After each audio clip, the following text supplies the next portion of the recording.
Hey everybody, thanks for coming. We thought there'd be a marker board, but we can try to share our information if you guys want to connect with us later. But this is the session, let's talk about product management at different companies. So my name is Adrienne Pierce, I'm a product manager at Lead Pages, and I've got a couple of co-presenters here that I'll let introduce themselves, but we're going to talk a little bit about like what we do and what, a day in the life, and then we're just going to open it up for questions and kind of keep it pretty casual. Just out of curiosity, how many people here have their title as product manager? Okay, how many people hire product managers? Okay, kind of the same people. I don't know what the rest of you guys are doing here. Maybe you work with product managers. There we go. Who aspires to be? So I've been at Lead Pages for 4 years. I've been a product manager for about 3 of those. While I have a bunch of experience farther in my career, I've only been a product manager for a while. So Lead Pages is about 50 people right now, so that's sort of the small end of the spectrum we're representing today. So I'll pass over to Sean. Morning, my name is Sean Heller. So I'm a product manager at Sports Engine. So if you're familiar with Sports Engine, it's about 500 employees roughly. We're so kind of that middle size. My specialty that I do is it's called member management. So it's all kind of tracking the data, making sure data works between athletes and coaches all the way up to like U.S. Soccer and USA Volleyball and like these big sporting organizations like Olympic organizations. So it's really cool. When I went into it, I thought that it was youth sports would be really easy. I'm like, that can't be that hard, can it? Yeah, it's not. It's really hard. So Sports Engine is just kind of, as we've been going through, one of the challenges as product managers, because it's really a weird title. If you have experience in product managers, when I tell someone, hey, I'm a product manager, you get that glazed look of like, I don't know what that does or what that is or who are you? And so it's always interesting. That's why I'm excited for this talk, because in different companies, product managers mean different things. So as we go through, like, we can absolutely explain what we do, because I've been doing it for about 9 years now as product manager, and I've had that title at 3 different companies, and that title's meant 3 different things. How many people are Sports Engine? About 500 employees. And how many product managers? We have about 8 or 9 product managers total. First, I'll give the caveat: I'm not a product manager. I'm Jeremy. I'm actually a agile and product coach. So I work with a lot of product managers. I was a product owner for a while. So I'm from Target. They're very different size. So we have about 350,000 employees, about 20,000 in our IT, kind of in our headquarters. Of that, about 3,600 are in IT. We have 150 different products. Not every product has some product managers have multiple products. So we have about 80 or so product managers within Target. Some of those products are very small. Some of them are like our item system is very big. So very different responsibilities. We have both guest-facing products. We have kind of back-end internal systems that are more for team members. And then you have those really kind of core kind of back-end infrastructure types of systems. So what a product manager does on day-to-day depends very much on their product as well. So share kind of what it looks like at Target. Just, we're doing this mic for the recording. I know y'all could hear us. Okay, I just want to get a couple more facts on the floor. At Sports Engine and at Target, what is the product manager to engineer ratio? And is that something you consciously target a number for? So in terms of engineers, product managers, we're about, the sweet spot's typically right around 8, 9 engineers per product manager. I lead 2 teams, and so I have one team with about 10 people and another team with 8 people, engineers in each. And so I manage 2 teams at the same time.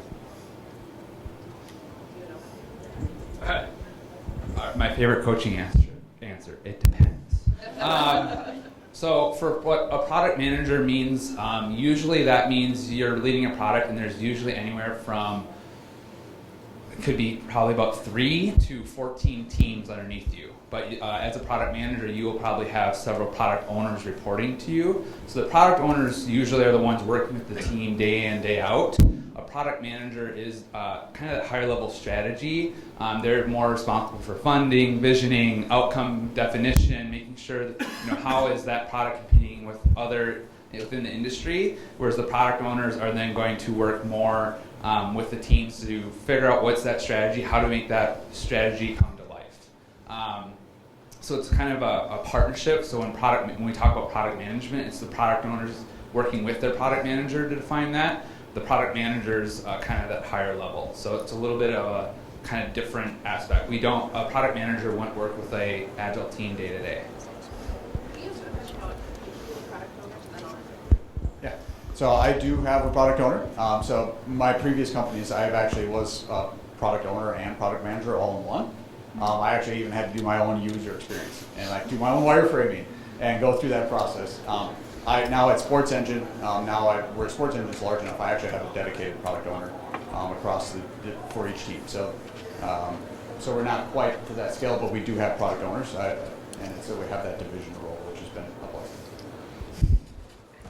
I think I have a different opinion. So we don't have product owners, and there's only 2 of us, and there's about 14 engineers, so whatever that ratio is. There's like 7 engineers to a product manager, but we don't have product owners, so I do it all. But we're of a size where that's reasonable. So I think that is one thing that I've seen a little bit is that smaller companies combine those roles. Bigger companies have the luxury of dividing them up. Some people do think philosophically they should always be the same. Some people think they're very different. So that's something we can certainly touch on if you guys have questions. Sure. Be careful calling a blessing, because that just means there's more communication, there's more things of how you get everyone on the same page, more alignment issues, right? One person working with 7 people is amazing, right? But then when you try to get that one, what you have, and then try to say, okay, for this one product we have 14 of those that have to work together towards one mission, one outcome, the coordination gets super hard. So I always hear it's like, oh, Target can do whatever you want. It's like, yeah, but at our scale we have tons of other problems that small startups don't have. We're like, why can't we be more like you? So it's always like greener on the other side, I guess.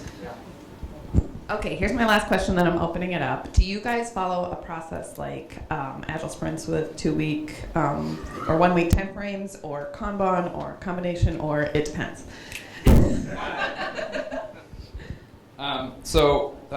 This is something we kind of really believe in, kind of the less governance, more guidance. So it's kind of up to the team to figure out, right? It's up to the product, it's up to the team to figure out what they want to do. We support Scrum, Kanban, Scrumban, XP. Like, we let the team, let the product figure out how they work.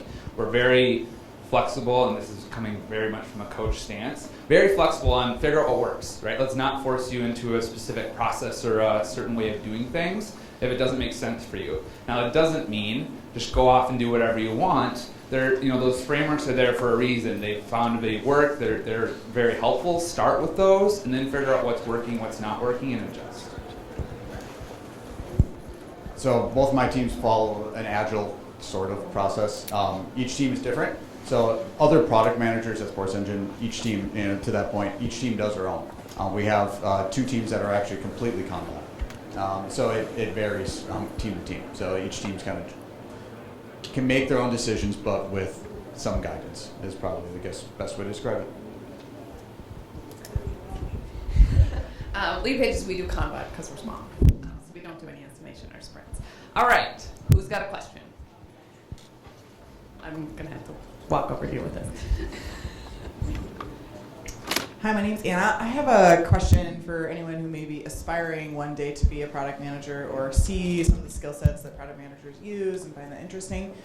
So if you were to think about experiences or skills or tools or models, and you think of them like Pokemon and you want to collect them all, what are the things that you would want to collect along the way in your careers, or things that you have or have seen, I wish I would have spent more time, so that as you build careers, you could collect those to use them later? Whoever gets the mic gets to talk first. Sure, I'll talk first. That's a really good question. I think every product manager, depending on your product, it varies a lot. So my experience, I spent 6 years doing front-end development. I spent another 5 doing UX design, and then now I'm a product manager. So I think knowing all the skill sets of what your team does, so you can actually relate to them, I think is tremendously valuable. Whether it doesn't have to be all the skill sets, but having a skill set that you can relate to your team and the people on your team, I think gives you a lot of credibility as a product manager. I think that's one of the most important things that I've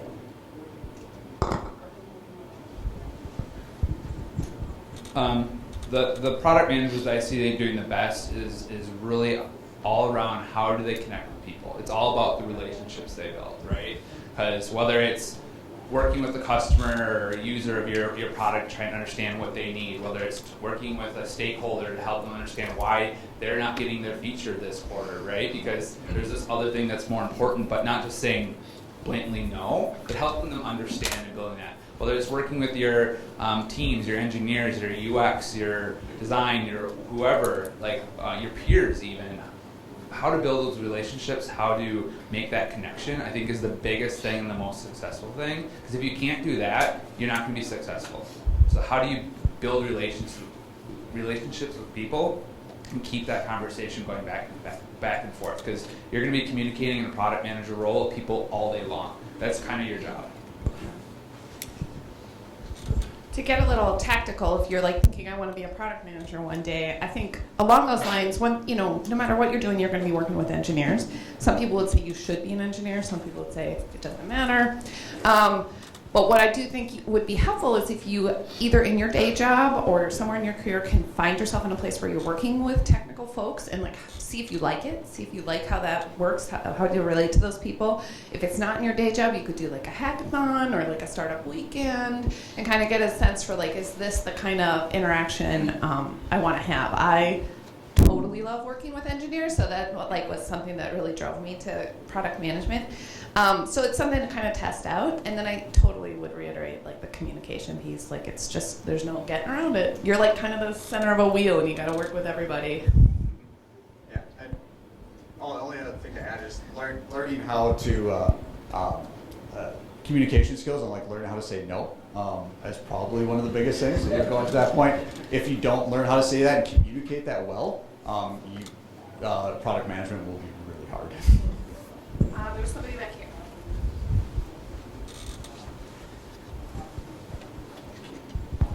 So this is probably for Target. So you mentioned that all the teams use different methodologies for Agile and whatnot, and so how do you coordinate releases for the enterprise? I mean, have you looked at SAFe or DevOps is involved? I know Target's big in DevOps. I've seen a lot of DevOps titles there. So how do you do this when everybody's doing their own thing and presumably on their own schedule?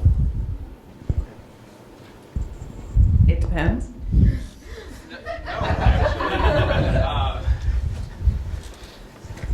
That actually didn't come to my mind. No, we've been very meaningful on this because it's really, really hard in such a big environment. The first thing in terms of like releasing or how to get code out there, that's up to the product to decide, right? They have to determine how often do they need to put code out there, right? So if you're thinking of like if you're like a website, you're probably releasing multiple times a day, right? But if you think of our point of sale system in our stores, do you want to, in the middle of the afternoon, release a point of sale software update that, it might take the stores out for a little bit? Like, no, that's going to impact our stores in a negative way. So you have to think first as a product, how fast do I need to get code out there? How fast do I need to? Like, if there's something wrong, do I need to get code out? If it takes me 24 hours to get code out there, well, that's 24 hours we couldn't fix something potentially. But at the same point, just because we can release doesn't mean we should, right? So you got to think of the impact that you're having. So each product, and again, to the DevOps, that's something the products have to invest in, right? A couple of years ago, it was really hard to get code out, right? They've had to invest in DevOps and things like that to be able to get code out as appropriate. But that's something like, as a product manager, you have to decide, am I going to have my engineers build CI/CD pipelines and do test automation, or add this new feature for my customer, right? Because just adding a new feature means I might not be able to get code out there when something breaks.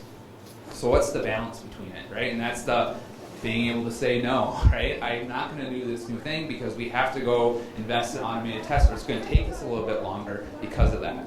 But we've decoupled a lot of our products so that they aren't dependent on one another. And even that, within products, they might have multiple like cloud microservices that are completely could be deployed, individually, right? So how do you decouple that as much as possible is a big thing. In terms of great, so the product can do whatever it wants. What happens when a product is dependent on another product, right? How do they coordinate those dependencies? We haven't, again, to my previous thing, we haven't picked a specific framework of you will do this, right? Doesn't mean you couldn't take a framework within a product, but as a company, we made it very simple. We do something called quarterly product planning. The last week of the quarter, products talk to each other and figure it out. Talk about what you need from other products to accomplish your outcomes for this quarter, right? And they have to work with one another to that communication point, right? If I know I need something from you, let's talk, right? Either before the quarter, but at least that last week of the quarter, let's talk about next quarter, right? And it's as simple as that, because we don't want to get very specific of here's the process, right? How do we get people talking? It's weird, this whole individuals' interactions over process and tools thing. But how do we get people talking about it versus putting process that way? Because that's just going to slow us down. You guys got something to add?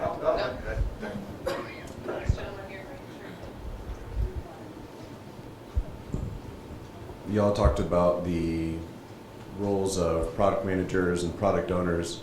Could you describe how you effectively work with engineering managers to build and deliver? Sure. So for Sports Engine, what we have is every team has, of course, the PO, but then every team has that dev manager, that dev lead on each team. And so what we do is every week, the PO, PM, and the dev lead, we sit down every week and go through stuff and go through stories and groom them essentially and have the dev manager deeply involved in that process. Otherwise, we don't know if what we're trying to put together, if it actually is feasible and what is the overall effort. We actually incorporate as well into that kind of that trifecta meeting as our UX person. So kind of that we kind of pre-meet before we actually go and talk about stories and things like that to the bigger team. So it just helps us work through those things.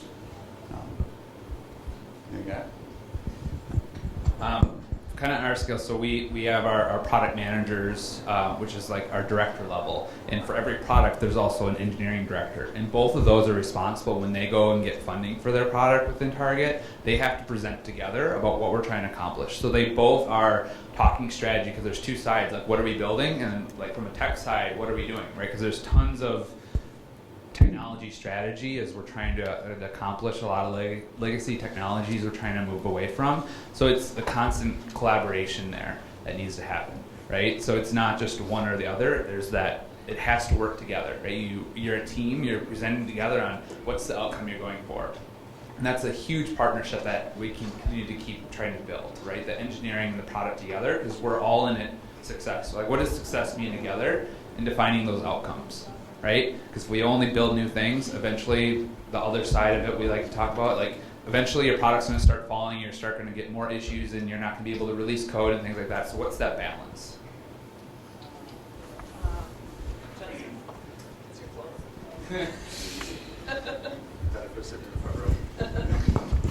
So I'm curious to learn a little bit more about how you guys approach features, enhancements, bugs, prioritizing those. Is there a methodology, framework, or committee? How do you make those decisions?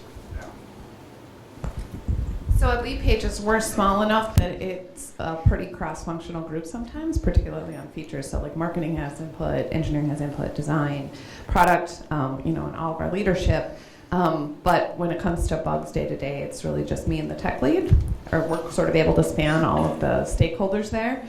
I think because we're so small, that is more efficient for us to bring in more people, because it's, I don't have to go and sell it to everybody, but that quickly becomes cumbersome. So I think I'd be interested in your answers. So it depends on what it is actually. So if from a bug perspective, what we do is all our customer support, as those tickets come in, I have my lead QA person triage all of them. And then they're put into future sprints. So if it is not a life and death, like the system is down, it always gets pushed out to the next sprint, and we tackle it in that next sprint. It just provides a way to keep the team focused. priorities of features, that is something that I sit down with my PO and kind of work through what I feel is the best thing for the product in terms of what order we should work on it. Do you have a goal or a vision? Yes. Yep. So kind of the same thing, as Jeremy was talking about. We do quarterly goals, and so we don't do like year-long road mapping because we feel like year-long road maps are useless. They just don't work because things change. So we do quarterly road mapping, and that's where we set those goals every quarter. So it's kind of the same thing. It's like very tactically. Every 6 months, the products must set outcomes, OKRs, objectives and key results, and that's really what the prioritization comes down to. Is how is this thing like? Is the platform burning? Because that we need to solve, right? That's just a given. But if not, okay, then what is the outcomes we're going for? And is this going to help us accomplish our outcome, right? And to the power to they map all the way up to like from my product to my department or portfolio or business line, whatever you call it, to IT strategy to target strategy. Like how are those things all tying up? And that to the thing of saying no, that don't just go say no, say, hey, help me understand how your feature ties back, how it can contribute to the outcome we're going after. Because if it doesn't, doesn't mean no, that means maybe not right now, right? Help me understand how it ties into this because I need to be able to go sell it and build that partnership with a lot of those stakeholders. Because you're going to get, there's endless amounts of work. As a product, you're going to have endless things that people want you to do, right? And it's the question of how do you prioritize. Best thing is like, here's the outcome that we're going for, and using it as like a first line filter. Yeah, so like for us, what we do is every 2 weeks, all the product managers get together, and we have what we call a power ranking throughout the company. So it's priorities. That's what you use to establish like priorities for across all teams across the entire company, and that's what helps us try to figure that out. I just want to add one tactical thing. For a while, we operated, talking about the way you balance things, that like we had this like 60% new features, 20% what we called run the business, so if other departments needed stuff from us, and then 20% tech debt. So those ratios could be different, but like we consciously said, this is how much work we're going to do in this bucket, this is how much work we're going to do here, which did help us say no or not now at a lot of points. All right, other questions? Hi, Jess. You mentioned outcomes, and I'm very curious about what measurements you all use both to prioritize what you're looking at, what are leading indicators for things, and measure just metrics in general that you're looking at both for prioritization and then for adoption and success. How are you measuring successes, releases, really your product in general? That's an awesome question. I feel like all my answers start with we're small enough, but we're small enough that a lot of times that success metric is like core business metrics, like new people signed up. But sometimes it's something specific to what we're launching, like how many people used it or how many people did this other thing we wanted them to do after they used it. So we try to get as granular as we can, but like always tie it back to the business. We could be more disciplined about it, like everyone, but that's how we tend to do it. So for us, we break as we're just adopting the OKRs. So like that's a new thing for us. That happens as companies get bigger. We're at that size now where OKRs start becoming a thing. Our OKRs typically are focused around performance of the team and the team itself, not the product. So for OKRs, it's about how does the team working together? How are they getting stories done, and are they maintaining momentum? So that's really what we focus on from that perspective. From a product perspective, I am measured on things that we have to plan with Google Analytics. We have to plan on how we're the product performing and how that's what we actually use on a quarterly basis. So we kind of separate those two things out. It's going to be my favorite answer. It depends. I mean, across all the different products, what success looks like for each one of them is very different. If you're something that is, on guest facing versus if you're a team member facing versus your HQ back-end infrastructure product, it's going to be very, very different. But we kind of take it, break it down in a very simple thing of there's two sides. Are we doing the right thing, and are we doing it the right way, right? Because we can build the best thing, but if we're not building it in the right way, then it's going to start come crashing down. But if we build it in the best way, but we're not building the right thing, well, now it's just waste, right? So it's kind of those two kind of aspects that we're always kind of focusing on. And there's different levels we break it down to, but that's going to be my short answer.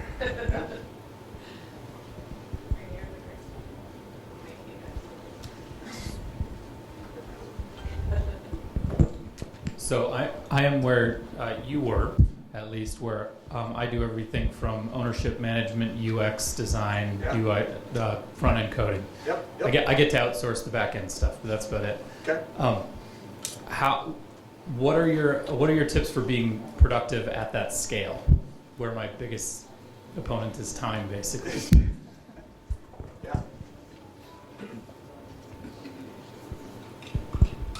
So in the going from where you do everything, I think it's a struggle. You have to struggle between where you put your focus, and really you have to align it with what you're ultimately trying to accomplish from your product. You can't do everything. And I definitely had times when I was doing that role and I had to do everything. I struggled. I was struggling to keep up with all these things. And at a certain point, you have to give something to a team member and trust that they do it. And I think as a product manager, since I've done all those things, I had a huge problem with letting go of those things. And that, I think, was probably my biggest challenge. And so as I've learned to let go, even on things like, this is a new team member, they might be a new developer, and I'm trusting them to kind of architect and kind of build this. I have to let them do it. And if they don't get it right, that's okay, but they'll learn. But I think letting go of some of that control was my biggest thing. So like when it was UX, it's like, I love UX. It's one of my passions. It's one of the things I love the most. But at the same time, like I can't maintain doing all these things, and I have to let things go. I just want to add a perspective. I used to be a project manager. That's how I got into software. I was a medical device engineer before that. And I found product management was the first role where like planning my day became like way more important than any other job I've ever had. Like consciously being like, this is what I'm going to do today. Because otherwise I just get pulled into the urgent and not necessarily the important. So I have like highly increased my discipline of planning my day, which has been helpful. But it ends up not doing other things, saying no to things too. You want to add anything? All right. Who else?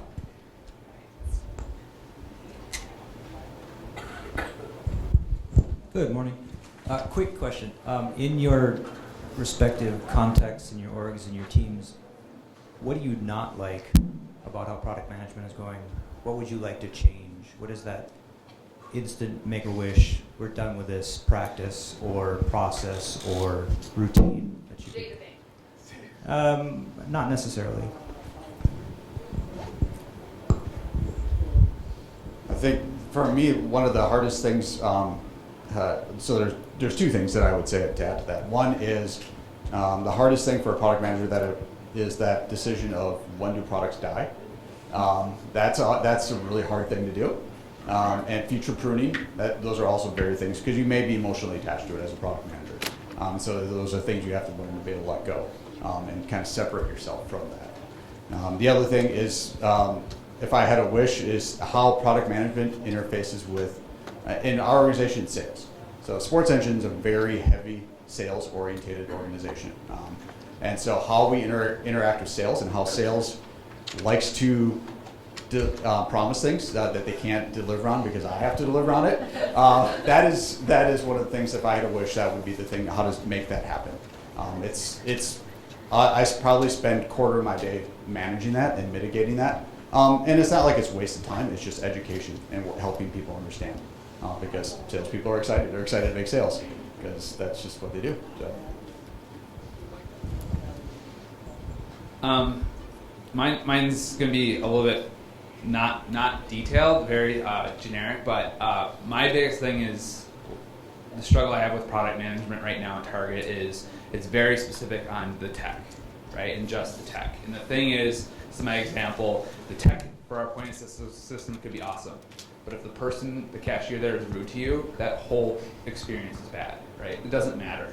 So what we're trying to do is think of like when you're as a product manager, like think broader than just the technology. And that's kind of an organization constraint we have right now around don't just think about the tech, think about the data, think about the process, think about the people. And how can you change all that to make a better experience, not just write more software, right? And how do you, because that's going to, when we're going after the outcomes, changing the technology might not be the best way to accomplish that outcome, right? But right now, product management is still very focused on kind of on the tech UX side, and how do we broaden the scope of what product means?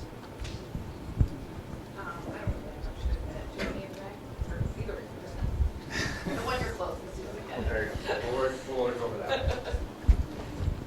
that. So we're a pre-revenue startup, so product means everything all the time.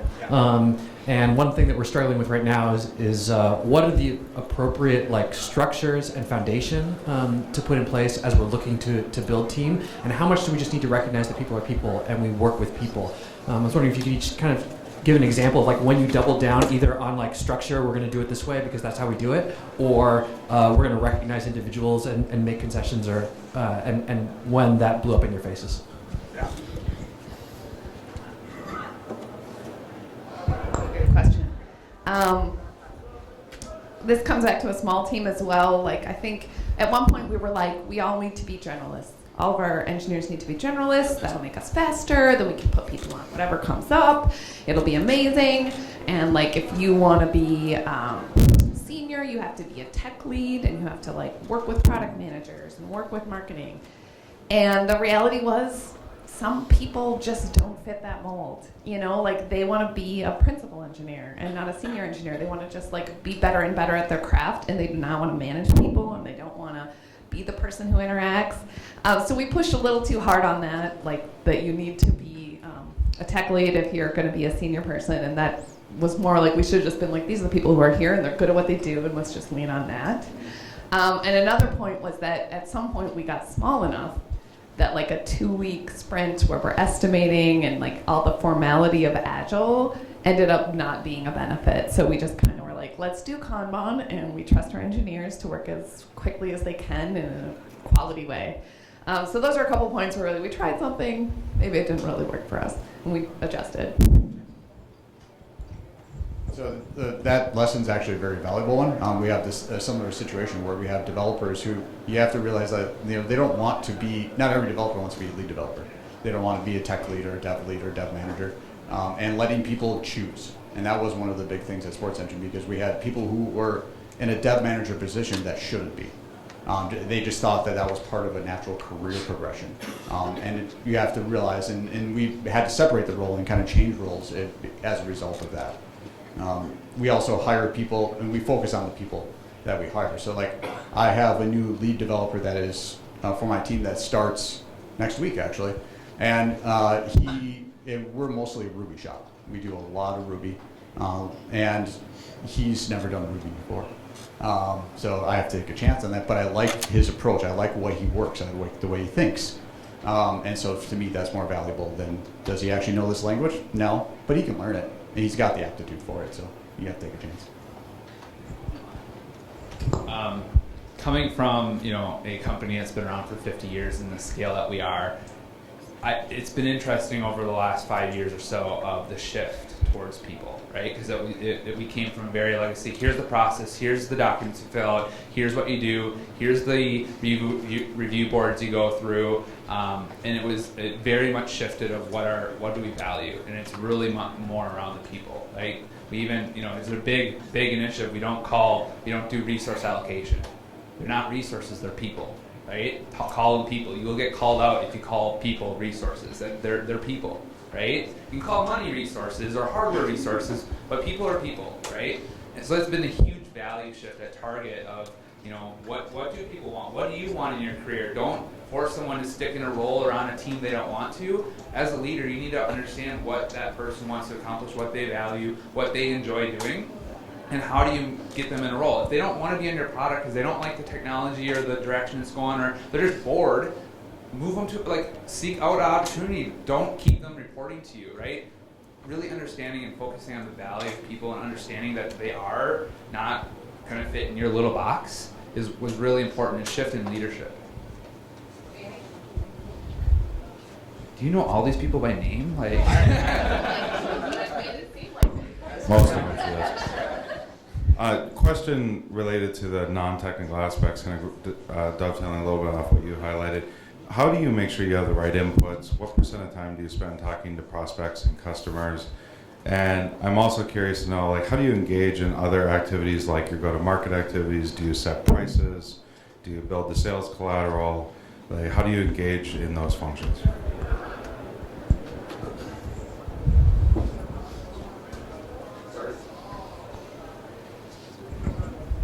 So I actually talk to a lot of clients. So I probably spend a good part of my day talking to large governing bodies. So like I mentioned before, like U.S. Soccer, USA Volleyball, USA Wrestling, all these large groups. I spend most of my days talking to those people just from a sales perspective. But I do it because what my product is also it's much difficult compared to just selling to your local sports club.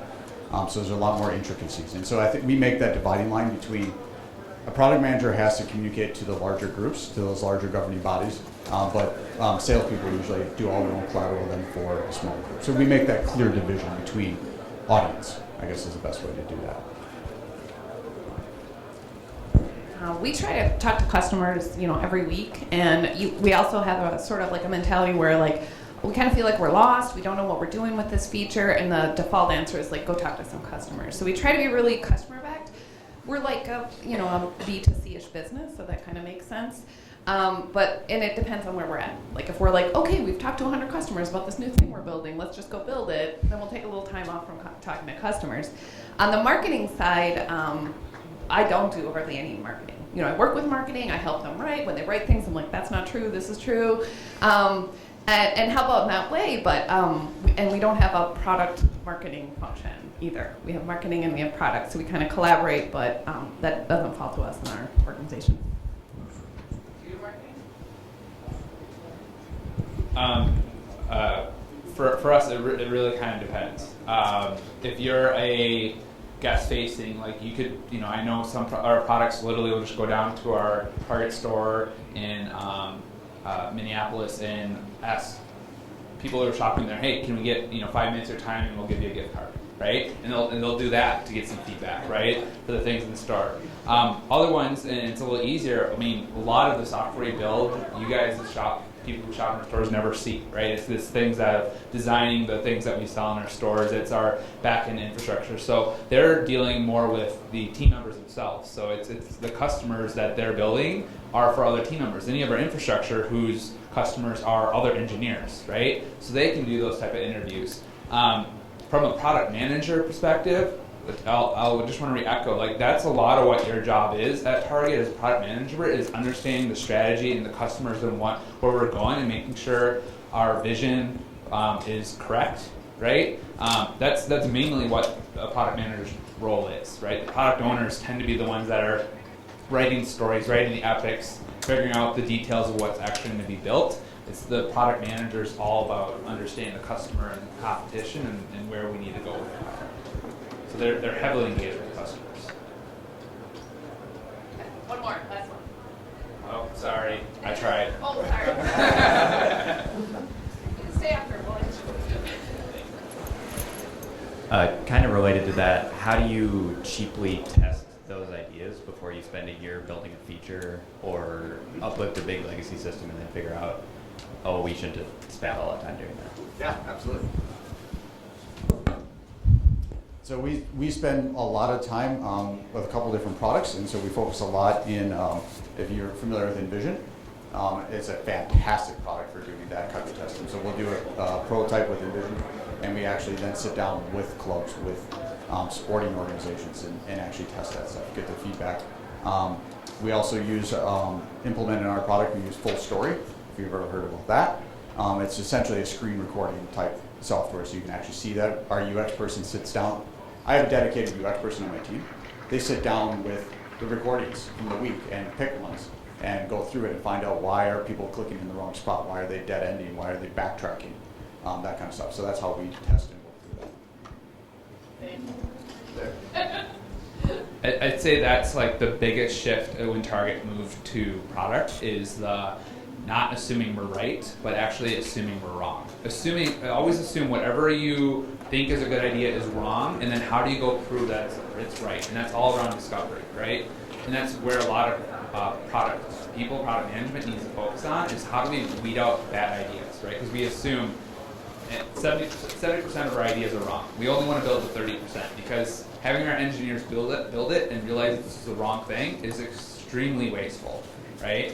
So how do you filter through it? And it can be simple as like, literally, when I was a product owner, the first thing I did was I go into a store and I had pieces of paper. It was like a binder with paper in it, and I just drew sketches, right? And then we went to a tool where I actually had PowerPoint and I could build it, and you click on a part of the image and it jumped. And one of the store team was like, cool, can I use this today? I'm like, it's a bunch of pictures. There's no actual software here. But I'm glad you're excited, and now you're validating that what I'm trying to build is useful.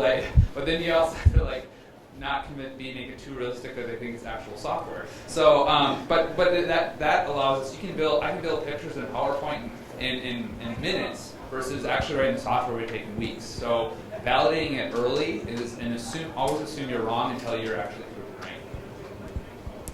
If anybody still has questions, we'll hang out, but I think you're technically time's up and you got